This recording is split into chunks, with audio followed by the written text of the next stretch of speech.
Hi, I'm Rainer and welcome to my train room. Today's video is a little bit different. Kind of started following up on my last couple of videos where I built the crane and the boom car, and then I did that tank car for my maintenance way train. And as I was looking around my layout, I had some kind of mismatch gondolas that didn't really match anything else I had, and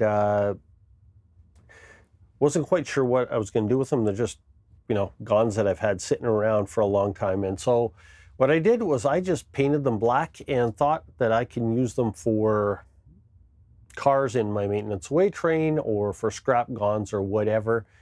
And so I just painted them black and did some basic ACR lettering on them. And this time around, I printed the lettering on some clear decal paper because I found that it's a little bit thinner than the white stuff.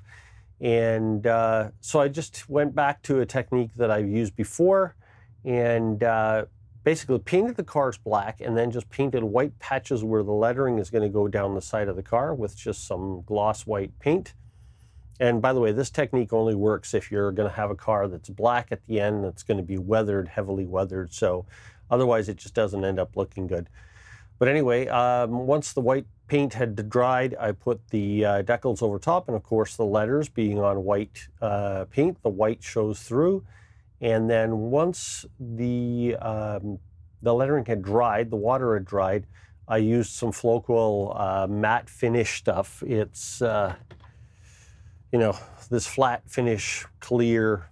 I have a lot of these leftover paints, and that stuff works great to put over the water-based thing because it's a solvent over a water, and it ends up not lifting the water-based decals off and seals them in so other paint doesn't get in underneath them. And the reason I wanted to do that is once that was dried, the next thing I did was painted around the edges of it where the white was still showing and painted that flat black. And now I had white lettering on a black background.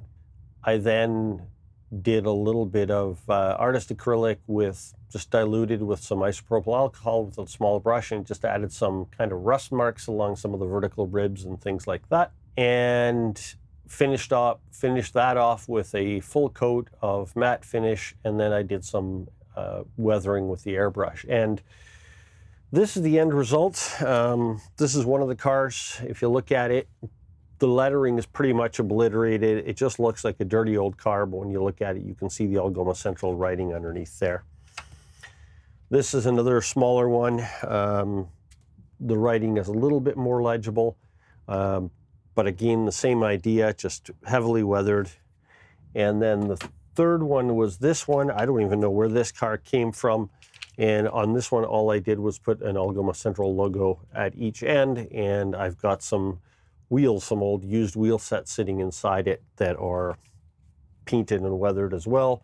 And while the paint was drying on those cars at the various stages, I thought I would do a little bit of cleaning around here, and it was just kind of stuff all over the layout. And first of all, I just pulled all my diesel locomotives off and put them all on a shelf down there.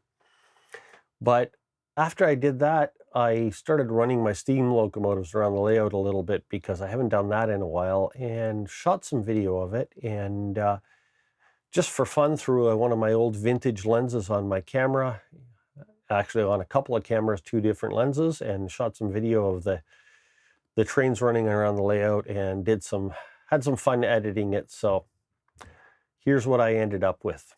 And as always, thanks for watching. Enjoy the video. See you next time.